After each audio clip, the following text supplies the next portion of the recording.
तो गाइज एक बार फिर से आपका बहुत बहुत स्वागत है। आपने जो है हम लोग आज स्टार्ट करेंगे टेंडरिंग को, ठीक है। टेंडरिंग क्या होता है? टेंडरिंग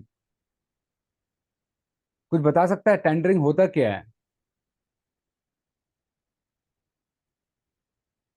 क्या होता है भाई टेंडरिंग? कुछ तो आइडिया होगा टेंडरिंग का। होता क्या है टेंडरिंग? हाँ जी, क्या होता है टेंडरिंग? हाँ भाई सुहास, कुछ आइडिया है टेंडरिंग का? भाई 8 8 9 9 साल से इंडस्ट्री में हो, कुछ तो आइडिया होना चाहिए यार। और वो भी बिलिंग क्वांटिटी सर्विंग डिपार्टमेंट में के अंदर हो आप लोग। देखो क्या होता है ना, साइट पे जब जाते हो ना, बेशक से आपकी role and responsibility site engineer की हैं, लेकिन थोड़ा सा डॉक्यूमेंट को भी देखा करो। प्रोजेक्ट के जो हमारे डॉक्यूमेंट्स होते हैं, टेंडर डॉक्यूमेंट्स होते हैं, उनको भी देखा करो जाके, समझिए। केवल और केवल ये नहीं कि ड्राइंग उठाया और साइट पे चल दिए ऑफिस से बस। ये साइट इंजीनियर का क्या होता है साला, ऑफिस में दम सा घुटता है उसका। ऑफिस में बैठता है ना, वो दम घुट जाता है उसका। वो सोचता है मैं कब यहाँ से निकलूं और साइट पे जाऊं, ठीक है। उसके माइंड में यही रहता है। अब सोचो जो क्वांटिटी सर्वेयर होता है वो 24 घंटे ऑफिस में कैसे बैठता होगा यार। उसको तो साला मैनेजमेंट के सामने बैठना, मैनेजर के सामने उसको बैठना है। हैं? तो वो उसका क्या होता होगा? साइट इंजीनियर तो गया ऑफिस में, बैग रखा उसने, लंच बॉक्स पटका और निकल लिया साइड पे उठा के दो चार ड्राइंग और चल दिया।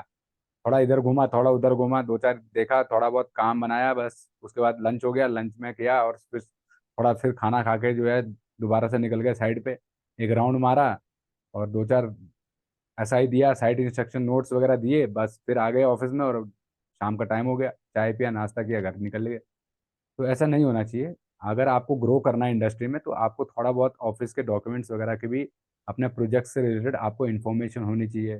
कोई बता सकता है? चलो एक एक करके बताओ यार, आपके प्रोजेक्ट की कॉस्ट कितनी है? विवेक, आपके प्रोजेक्ट की कॉस्ट कितनी है? सर अभी रिसेंटली जो प्रोजेक्ट चल रहा है सर उसकी कॉस्ट 17 करोड़ की है सर। और कितने क्या टर्म, क्या क्या क्या कितने टाइम का है? ड्यूरेशन क्या है उसकी? सर लगभग 18 महीने के ड्यूरेशन का था सर ये। जी। और जिसमें लगभग 1.6 किलोमीटर कंक्रीट है सर। 1 पॉइंट। और 1.6 किलोमीटर का कंक्रीट रोड है सर। हाँ हाँ। तो एक चीज मेरे को और बता सकते हो, आपका आर्किटेक्ट कौन है, स्ट्रक्चर कंसल्टेंट कौन है? मालूम है आपको? मैं नाम नहीं पूछूंगा, यहाँ पे नाम नहीं बताना है। क्या कौन आर्किटेक्ट कौन है, स्ट्रक्चर कंसल्टेंट कौन है, ये सब पता है आपको? नहीं सर। क्यों नहीं पता है? ड्राइंग्स हैं आपके पास में? हाँ सर, डीपीआर जैसा हमारे पास है सर एक बुक ड्राइंग्स है? जिसमें सभी हाँ ड्राइंग ड्राइंग्स होगी, डीपीआर होगा, उस पर लिखा रहता है ना सबका डिटेल। ये नहीं पता यस है सर, आपको? लिखा रहता है। ये पता होना यस चाहिए सर। भाई। सर आप जैसे मेरा जब कंपनी है कभी 26। कहीं इंटरव्यू में जाओगे तो सबसे पहले इंटरव्यूअर यही पूछेगा, भाई प्रोजेक्ट में काम कर रहे हो, अपने प्रोजेक्ट के बारे में जरा बताओ, कौन कंसल्टेंट है, कौन क्या है, कौन कितने टाइम का ड्यूरेशन है, आर्किटेक्ट कौन है, स्ट्रक्चर कंसल्टेंट कौन है, सारे के सारे सर्विसेज वाले पूछेगा, क्लाइंट कौन है ना? ये पता होना चाहिए। हाँ भाई नफीस, आपको पता है? सर मेरे को पता है कि कौन सा कंसल्टेंट है और कॉस्ट कितनी है? रेंज। कॉस्ट सर मेरा 20 करोड़ का। और कितने ये सिर्फ ड्यूरेशन का पीडीएफ है? स्ट्रक्चर है, प्री इंजीनियरिंग बिल्डिंग है। टीवी है? ड्यूरेशन सर सभी पाँच पाँच छह प्रोजेक्ट है उसका। फास्ट ट्रैक प्रोजेक्ट है सभी। इमिडिएटली सभी क्लियर करना ड्यूरेशन है। क्या है प्रोजेक्ट की? वर्क ऑर्डर के हिसाब से आपका टर्म, टाइम टाइम लिमिट क्या है, टाइम बाउंडेशन क्या है? टाइम लीड सर 5 से 6 महीना है। हाँ, सबको पता है? आर्किटेक्ट कौन है, स्ट्रक्चर कंसल्टेंट कौन है, क्लाइंट कौन है, सब पता जी है? जी सर, पता चलो, हो तो ड्राइंग में मेंशन रहता है। हाँ बिल्कुल, ड्राइंग में मेंशन है तो वो पता होना चाहिए, ठीक है। और जी चार्ट में, ठीक। उस हाँ साइड पे भाई। चार्ट में लिखा हुआ रहता है हर एक हाँ ड्राइंग के महेश, चार्ट आपको में। तो पता होगा, पता है आपको सब ये चीज? जी सर, जी हाँ भाई सर। सुभाष, आपको पता है? पता हमारा है तो सर, आपको? हमारा तो प्रोजेक्ट तो बहुत बहुत पैसे का प्रोजेक्ट है सर। 5 अरब 20 करोड़ का है। तो 26 वर्ल्ड, मेगावाट है सर। तुम्हारा वर्ल्ड बैंक का प्रोजेक्ट है कि नेपाल गवर्नमेंट का है कि कोई अलग से है? नहीं, ये प्राइवेट कंपनी है सर। प्राइवेट मतलब क्या, हाइड्रो प्रोजेक्ट है ना तुम्हारा ये? हाँ हाइड्रो है तो खुद से लगाने, ये बड़े बड़े स्टेक होल्डर सब खुद से लगाने लगाता है। कहाँ, इंडियन मतलब नेपाल से ही है कि आउट बाहर के भी हैं?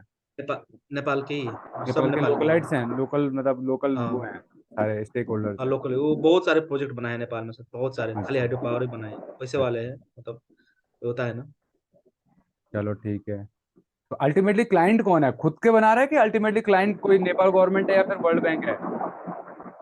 नहीं नहीं, नेपाल के ही सर, नेपाल गवर्नमेंट है, उससे ऋण लेता है शायद, नेपाल गवर्नमेंट से ऋण लेता है, भाई इसलिए ये अल्टीमेटली लोग फाइनली पता जाएगा नहीं तो क्यों। गवर्नमेंट के अंडर ही ना, अपने तो नहीं करेंगे ना हाँ वो। हाँ हाँ गवर्नमेंट हाँ, नेपाल जी जी। गवर्नमेंट और क्लाइंट तो नेपाल हाँ गवर्नमेंट ही होगा ना, वो कॉन्ट्रैक्टर होंगे उसमें। कॉन्ट्रैक्टर। हाँ ठीक है, तो नेपाल गवर्नमेंट को भी फंडिंग आया होगा वर्ल्ड बैंक का ना। तो ये हाँ सुभाष, तुम्हारा कौन है भाई? अपने माइक ऑफ कर दो यार बाकी लोग, तुम्हारा माइक ऑफ है सुभाष। तुम्हें आइडिया है जी कितने जी। का क्या है तुम्हारा प्रोजेक्ट का?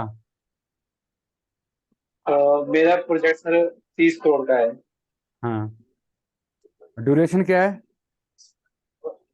ड्यूरेशन सर 5 साल है, 3 साल उसमें से हो गए, 2 साल बाकी है। अरे बाप रे, 30 करोड़ के प्रोजेक्ट को 5 साल?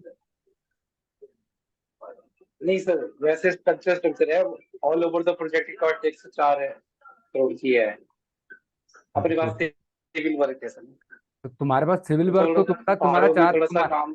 तुम्हारा भी तो 4 5 साल तुम्हारा नहीं होगा ना, 5 साल तुम 30, तुम्हारा मालिक जो है 30 30 करोड़ के लिए बैठा रहेगा जी तो हो गया उसका काम, 5 साल तक लटका के रखेगा अपने इंजीनियर्स को, अपने टीम नहीं, वो को। आगे के वर्क ऑर्डर सर लग रहे हैं ना। अच्छा मतलब अभी शुरू हुआ है प्रोजेक्ट, इनिशियल कौन सी स्टेज पे हो अभी? जी जी। अ, अभी तो फिनिशिंग स्टार्ट है सर अभी। तो मतलब स्ट्रक्चर खड़ा हो चुका है, 3 साल हो चुके हैं? जी 3 साल हो तुम्हारा गए वर्क हैं। ऑर्डर वैल्यू अभी 30 करोड़ का 30 करोड़ ही है कि बढ़ा है उसमें, एक्सटेंशन मिला है? बढ़ रहा है सर, एक्सटेंशन मिल रहा है इसको। मिल रहा है। अब उसमें एक्सटर्नल वर्क भी है ना, और वो अच्छा, अलग है उसका, एक उसका रोड वर्क का ऑर्डर, है, एक उसका पीओ बिल्डिंग का अलग है। होगा, एक्सटर्नल डेवलपमेंट का। जी जी जी। ठीक है, जी जी। ठीक, ठीक, चलो। अब मैंने एक टर्म यूज किया अभी, पीओ, ये क्या होता है? परचेज ऑर्डर सर, होता क्या है? कोई टेंडर निकालता है जिससे। ठीक है, परचेज ऑर्डर कब मिलता है? जब कोई टेंडर सर बिड कर लेता है तो उसके बाद वो परचेज ऑर्डर जब मिलता है। वो विन कर लेता है, जब वो जीत जाता है, मतलब जब उसको मिल जाता है वर्क ऑर्डर, तब उसको पीओ देते हैं, पहले परचेज ऑर्डर देते हैं, उसके बाद वर्क ऑर्डर जी बनता रहता है पीछे से। मतलब ये एक इनिशियल स्टेज जी है। ठीक है, हाँ, जैसे हम एलओआई कहते हैं, लेटर ऑफ इंटेंट या लेटर ऑफ अवॉर्ड कहते हैं। तो लेटर ऑफ इंटेंट मतलब कि यू आर सिलेक्टेड, वही पीओ होता है। पीओ भी वही है, यू आर जी selected and your scope of work is this. Brief में, उसमें ब्रीफ में होता है, डिटेल में बाद में जाता है। जब वर्क ऑर्डर बनता है तब वो डिटेल में आता है, उसमें लिख के पूरा टर्म्स एंड कंडीशन के साथ में पूरा का पूरा। ठीक है ना? अभी अब तुम्हें टेंडर के बारे में नहीं पता है, टेंडर होता क्या है ना? टेंडर में क्या क्या होते हैं, टेंडर डॉक्यूमेंट्स होता क्या है, ये हम लोग डिस्कस करते हैं अभी। ठीक, तो देखो हमारा टेंडर क्या होता है, व्हाट इज टेंडर? टेंडर क्या है हमारा? टेंडर क्या होता है? टेंडर क्या है? Tender it is a process to invite bids for a large और स्मॉल प्रोजेक्ट। मतलब इसमें हम क्या करते हैं, कॉन्ट्रैक्टर को बिडिंग के लिए बुलाते हैं। ठीक है, कॉन्ट्रैक्टर को क्या करते हैं, बुलाते हैं फॉर अ बिडिंग पर्पस, चाहे वो बड़ा प्रोजेक्ट हो चाहे वो छोटा प्रोजेक्ट हो। ठीक है, उसकी बिडिंग के लिए हम कॉन्ट्रैक्टर को बुलाते हैं। ठीक, इसको कहते हैं, it is refer to the process where government financial institution and corporation is issued a tender and invite bids for their projects. मतलब क्लाइंट, वो प्राइवेट भी हो सकता है, गवर्नमेंट भी हो सकता है, कोई भी हो सकता है। वो क्या करता है, कॉन्ट्रैक्टर को बुलाएगा। सपोज करो कि मुझे जो है कोई कंस्ट्रक्शन करना है और मैं आप सब लोगों को बुलाता हूँ आप सब लोगों को बुलाता हूँ, आओ यार मेरे प्रोजेक्ट में बिड करो। बट जी क्या सब बिडिंग कर सकते हैं? क्या यू ऑल आर एलिजिबल? ये देखना पहला मेरा काम है। ये पहले मुझे शॉर्ट लिस्ट करना पड़ेगा।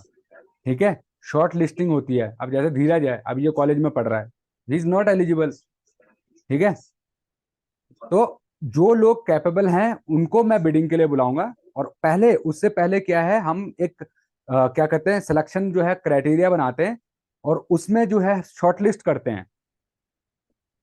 शॉर्टलिस्ट करते हैं कि कौन एलिजिबल है कौन एलिजिबल नहीं है। अब वो क्या होता है वो हम आगे चल के डिस्कस करें, कौन कौन से क्राइटेरिया हैं जिनके बेसिस पे हम कॉन्ट्रैक्टर को शॉर्टलिस्ट करते हैं, ठीक है। अब जैसे अब इसमें क्या है, मोड्स ऑफ टेंडरिंग। अब टेंडरिंग कैसे कैसे हो सकता है आज की डेट में, ऑनलाइन टेंडरिंग भी होता है और ऑफलाइन टेंडरिंग भी होता है, ठीक है। अभी भी ऑनलाइन टेंडरिंग और ऑफलाइन टेंडरिंग भी होता है। जो बड़े बड़े प्रोजेक्ट गवर्नमेंट जो निकालते हैं मेजरली, अब वो गवर्नमेंट जो है ऑनलाइन टेंडरिंग, हर सेक्टर के अंदर, प्राइवेट सेक्टर में भी ऑनलाइन टेंडरिंग ऑफलाइन टेंडरिंग दोनों ही चलते हैं, ठीक है। दोनों प्रोजेक्ट जो है हमारे टाइप ऑफ टेंडरिंग है। अब टाइप ऑफ टेंडरिंग, ठीक है, टाइप ऑफ टेंडरिंग क्या है, open tendering, limited tendering and single tendering, ठीक है। अब इसमें क्या होता है, ओपन टेंडरिंग क्या है, ओपन टेंडरिंग क्या है, open tendering means all are invited. Dheeraj भी आ सकता है, जो भी अभी कॉलेज में भी है वो भी आ सकता है, मतलब open for each and every one, any one can bid, any one can bid, ठीक है। अब वो बिडिंग कर सकता है, लेकिन वो एलिजिबल है नहीं है वो मैं डिसाइड करूंगा, वो आप डिसाइड नहीं करेंगे। Any one can bid, that is open tendering, ठीक है, that is open tendering. Limited tendering क्या है भैया, मैंने अभी जैसा बताया, लिमिटेड टेंडरिंग मतलब आप लोग एलिजिबल हैं, जो अभी हमारे स्टूडेंट कॉलेज में है वो एलिजिबल नहीं है, they are not eligible, that is limited tendering. मतलब लिमिट कर दिया, एक बाउंडेशन के अंदर मैंने उसको घेर दिया, ठीक है। तो ये हो गया लिमिटेड टेंडरिंग। उसके बाद सिंगल टेंडरिंग क्या है, नेगोशिएशन बेसिस। सिंगल टेंडरिंग क्या है भैया, देखो मेरे को आप सब में से भी एक बंदा पसंद आ गया कोई, मैंने कहा यार मुझे ज्यादा हेडेक लेना ही नहीं है भैया, तू कर ले, मेरा नोन है, जानता है, आजा तू कर ले, खत्म। नेगोशिएट करते हैं, मेरे हिसाब से मैंने जो एस्टिमेट निकाला है, मेरा प्रोजेक्ट वैल्यू ये है, अब तू इसको कितने में करेगा, हो सकता है थोड़ा 10-20 करोड़ ज्यादा ले ले, हो सकता है 2-4 करोड़ कम ले ले, ठीक है। तो नेगोशिएशन सिंगल टेंडरिंग, मैंने एक बंदे को चूज करना है और उसी से ही फाइनल करना है, खत्म। मेरे को 10 आदमी चाहिए नहीं, ठीक है। लिमिटेड स्कोप है, एक ही बंदे से मेरे को फाइनल करना है, उसी से नेगोशिएट करके खत्म करके लफड़े में पड़ना ही नहीं है कि 10 आदमियों को बुलाऊं, महीना साल लगाऊं टेंडरिंग में। तो ये चीज है, ठीक है। तो ये सिंगल टेंडरिंग हो गया। नेक्स्ट क्या है हमारा, अब जो है हमारा इसमें आता है ओपन टेंडरिंग। अब ओपन टेंडरिंग में क्या है, ओपन टेंडरिंग के क्लॉजेस क्या क्या हैं, ओपन टेंडरिंग होता क्या है। ओपन टेंडरिंग जो है, ओपन टेंडरिंग में ओपन कॉम्पिटिटिव बिडिंग। अब ओपन में क्या होता है कि ओपन की पॉजिटिव चीजें क्या है, ओपन में एक मतलब अच्छा ही है उसमें, क्यों, क्योंकि वो फेयर प्रोसेस होता है, ट्रांसपेरेंसी रहती है, नो करप्शन होता है। जैसे गवर्नमेंट के जो होते हैं ना, देखा होगा तुमने भैया, वो ओपन टेंडर जो होती है, ओपन बिडिंग होती है, सबके सामने ओपनिंग होती है टेंडर्स की, मतलब उसमें कोई छुपता नहीं है, ओपन प्रोसेस रहता है भैया, टर्म्स एंड कंडीशन सबके लिए एक ही है, ठीक है, बिल्कुल फेयर रहता है। उस टाइप से जो हमारा ओपन जो टेंडरिंग है उसके अंदर होता है, need to fulfil minimum qualification criteria specific in the tender document. मतलब जो हमारा टेंडर है, जो हमने एक लिमिट, एक जो है हमने लिमिट कर रखा है, लिमिट जो है हमारा, मतलब ये हमारे को चाहिए चाहिए नेसेसरी डॉक्यूमेंट, एक मिनिमम जो है हमने वो बना रखा है, बेंचमार्क बना रखा है, वो बेंचमार्क तो आपको फुलफिल करना ही है, वो बेंचमार्क क्या है आपको फुलफिल करना ही है, ठीक है। तो वो किस में आएगा आपका, इसके अंदर आएगा, ठीक है। मिनिमम क्वालिफिकेशन क्राइटेरिया में वो मिनिमम जो है उसको आप क्लियर कर दिए, तो आप जो है अंदर आ सकते हो, मतलब टू भी बिड के लिए आ सकते हो, बिडिंग के लिए आप आ सकते हो, ठीक। उसके बाद जो है हमारा लिमिटेड टेंडरिंग में क्या है, लिमिटेड टेंडरिंग में क्या, allow the participant only for from the pre qualification qualified bidders. मतलब वही है, अभी एक इसमें भी वही है एक ढंग से, कि हमने जो है लिमिटेड टेंडरिंग में क्या है कि भैया हमने आपको बता दिया था कि भैया ये चीजें आपके पास हैं, तो आप क्वालिफाई करोगे तो आप अंदर आओगे, अदरवाइज नहीं आओगे, अदरवाइज नहीं आओगे, पहले ही हमने बता दिया आपको, ठीक है। सेम वही चीज है जो उसमें था ओपन बिडिंग में, सेम वही चीज है भैया, कम से कम इतनी जो है आपके पास जो है, आपकी जो है काम होना चाहिए। अब जैसे सपोज करो कि कोई कंपनी है, 100 करोड़ का प्रोजेक्ट वो स्टार्ट कर रही है, कोई कॉन्ट्रैक्टर जिसने आज तक 5 करोड़ का टर्नओवर नहीं है, क्या उसके लिए क्वालिफाई कर सकता है, वो यहां पर लिमिट हो जाता है, वो लिमिटेड टेंडरिंग में वो लिमिट हो जाता है, लेकिन ओपन में नहीं होता है, वो ओपन फॉर ऑल, कोई भी आ सकता है। फिर उसके बाद पता चलेगा, जब बाद में उसकी जो क्लॉजेस निकलेंगे उसमें बाद में पता चलेगा कि वो एलिजिबल है कि नहीं है, लेकिन यहाँ पर क्या है, उसमें लिखा होगा कि भैया 20 करोड़ का कम से कम आपका टर्नओवर होना चाहिए, देन यू विल बिड, ठीक है। तो एक ये इसमें आ जाता है, no advise advertise in any newspaper, ये किसी न्यूज़पेपर में नहीं होता है। हमने लिमिटेड नंबर, मतलब मुझे पता है यार 5 लोग हैं मेरे पास, ये 5 लोग ही मुझे बुलाने हैं, मेरे को सबको नहीं बुलाना है, मुझे 100 लोगों को नहीं बुलाना है, ये 5 लोग मेरे पास सिलेक्टेड हैं, इन लोगों को ही, इन लोगों में से ही मुझे किसी ना किसी को एक को दे देना है प्रोजेक्ट। ठीक है, तो ये ओपन बिडिंग नहीं है, ये सबके लिए ओपन नहीं है, मतलब इसको हर कोई नहीं एक्सेस कर सकता है, मैं जिसको चाहूंगा मैं उसी को ही बुलाऊंगा। क्योंकि हो सकता है कि मेरे प्रोजेक्ट में जो है क्या है कि ऐसे लोग भी हों जिनको मैं पहले से जानता हूं, जो मेरे साथ पहले से जुड़े हुए हैं, मुझे पता है यार मैं इस बंदे को बोलूंगा ये जाके वहां पर जो है जॉब ये काम करेगा, मेरे को पता है इसकी क्वालिटी, इसका एफिशिएंसी, इसका जो है जो वर्क कंप्लीशन जो टाइम रहता है ये इन टाइम कर देता है, ज्यादा परेशान नहीं करता, मगजमारी नहीं करता है, पेमेंट को लेकर इशू नहीं क्रिएट करता है, हर दूसरे दिन नहीं आता सर पैसा नहीं है, पैसा नहीं है, मैं काम रोक दूंगा, मैं लेबर नहीं है मेरे पास। तो इस टाइप की सिचुएशन से बचने के लिए हम लिमिटेड जो है टेंडरिंग के उस पर जाते हैं। ठीक है, हाईली कॉम्प्लेक्स और स्पेशलाइज नेचर ऑफ प्रोजेक्ट, वही भैया जब हमें पता है। अब देखो क्या होता है, जो बड़ी बड़ी जो प्रोजेक्ट्स होते हैं, बड़े बड़े जो प्रोजेक्ट होते हैं, तो उनमें क्या होता है कि हम लिमिटेड, हमें पता है यार ये प्रोजेक्ट जो है ना ये एल ही कर सकता है, या गैमन ही कर सकता है, या कोई बड़ा कंपनी ही कर सकता है, तो हम वही जाते हैं उन टेंडर को, गवर्नमेंट भी अप्रोच ही उन्हीं को करती है। ठीक है ना, जो बड़े जो मेगा स्ट्रक्चर होते हैं उनमें हर किसी को नहीं बुलाया जाता है, जो स्पेशलाइज्ड हैं, जिनके पास मशीनरी है, मैन पावर है, हर चीज अवेलेबल है, जो किसी चीज के लिए किसी दूसरे के ऊपर डिपेंडेंट नहीं है, इन हाउस सब कुछ है उनके पास, तो वहां पर ये इस टाइप का प्रोजेक्ट वो करता है। ठीक है, इसमें लिमिटेड जो है टेंडरिंग के अंदर स्पेशलाइज्ड बंदे जो हैं वो काम करते हैं। ठीक, नेक्स्ट क्या है इसमें, सिंगल टेंडरिंग नेगोशिएबल, जैसे मैंने बताया कि भैया इसमें मुझे पता है मुझे इस बंदे को ही काम देना और मैं उसी से ही first and last and final जो है डिस्कस करूंगा।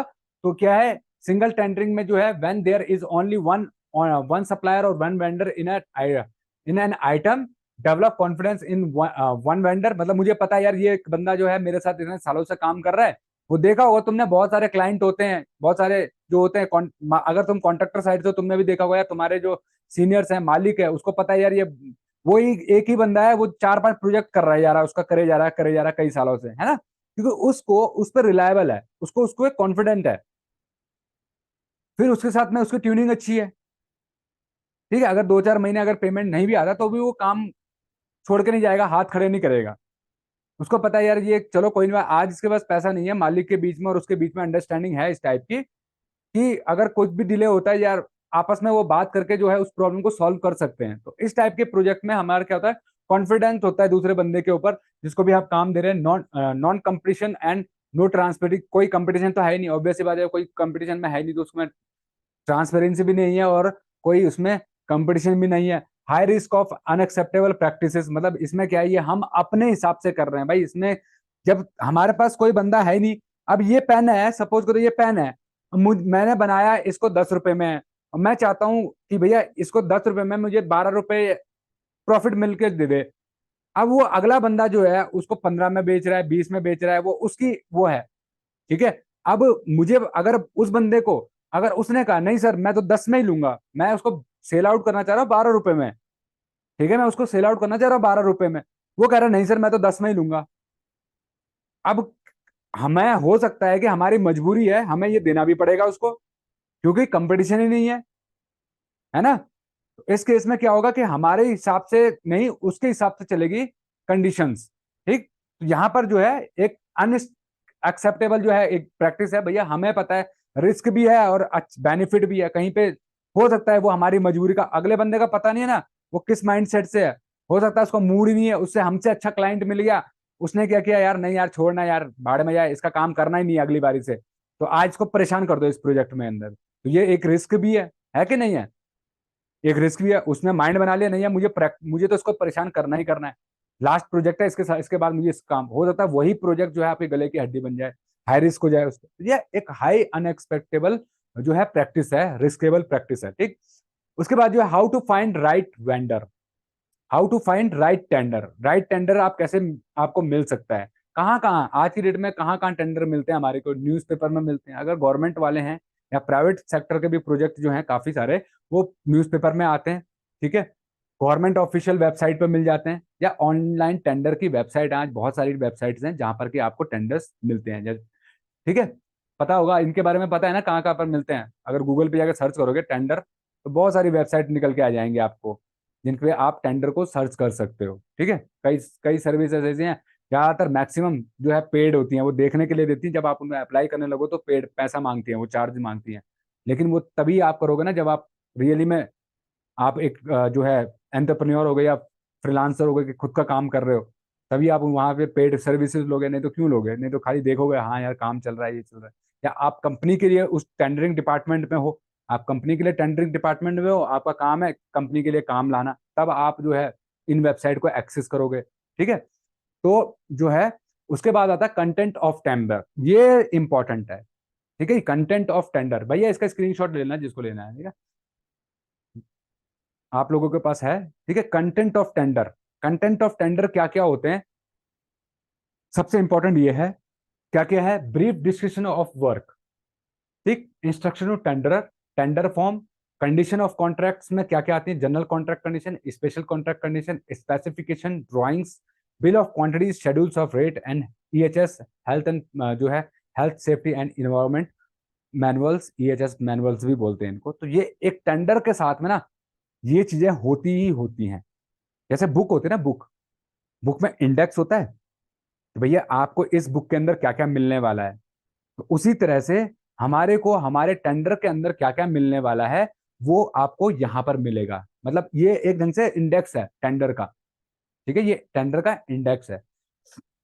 ठीक है, तो अब इसमें क्या क्या होता है देखो, ये अब ये मैं बता देता हूं। Brief discussion about work, brief discussion about work मतलब समझ रहे हो क्या है?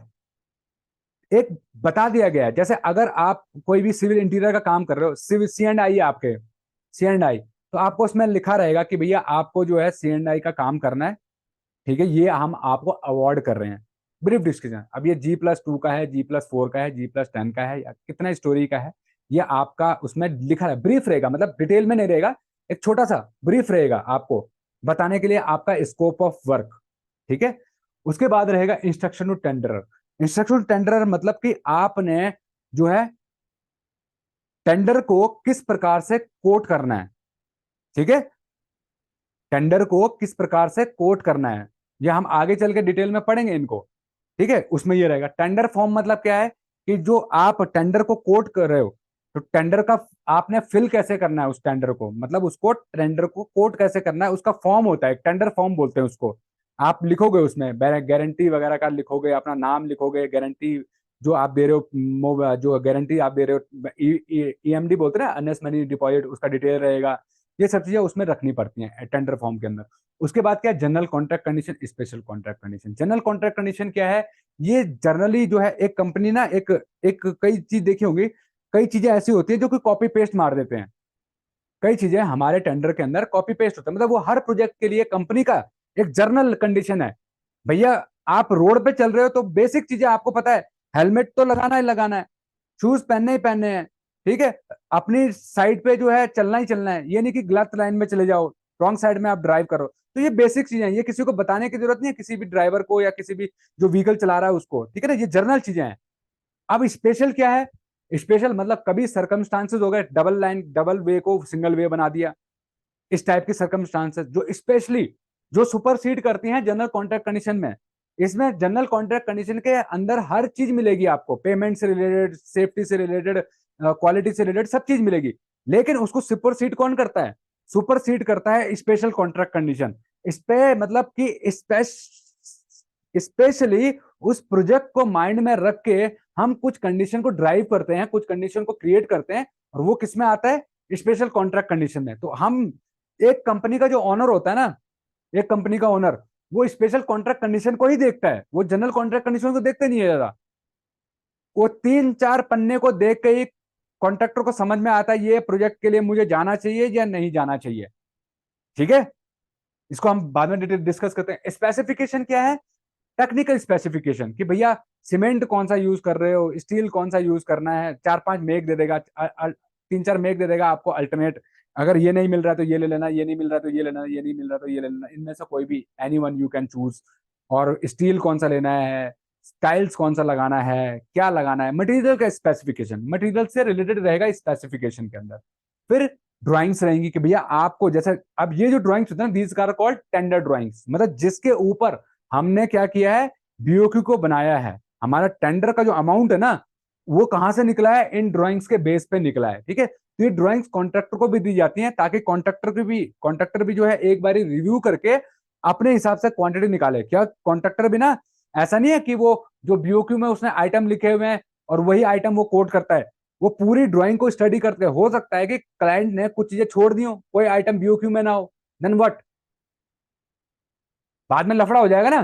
तो वो पहले टेंडर लेने से पहले हमें कॉन्ट्रैक्टर को भी ड्राइंग को पढ़ना होता है, और कोई चीज अगर आइटम आपकी छूट रखी है या क्वांटिटी गलत पड़ी हुई है टेंडर के अंदर, बीओक्यू के अंदर, तो आप उसको नेगोशिएशन मीटिंग या फिर जो भी हमारी प्री बिड मीटिंग्स होती है उसमें डिस्कस करके उसको सॉल्व करवा सकते हो, और फिर वो टेंडर के अंदर जो है वो आपकी ऐड भी हो जाती हैं, या कोई चीज गलत पड़ी हुई है तो वो हट भी जाती है। ठीक है, कोई चीज नहीं है और उसमें पड़ी हुई है टेंडर के अंदर तो वो हट भी जाती है, कोई चीज नहीं है, मिसिंग है, और वो ऐड भी हो जाती है। ठीक है, वो प्री बिड्स मीटिंग के अंदर हम डिस्कस करते हैं।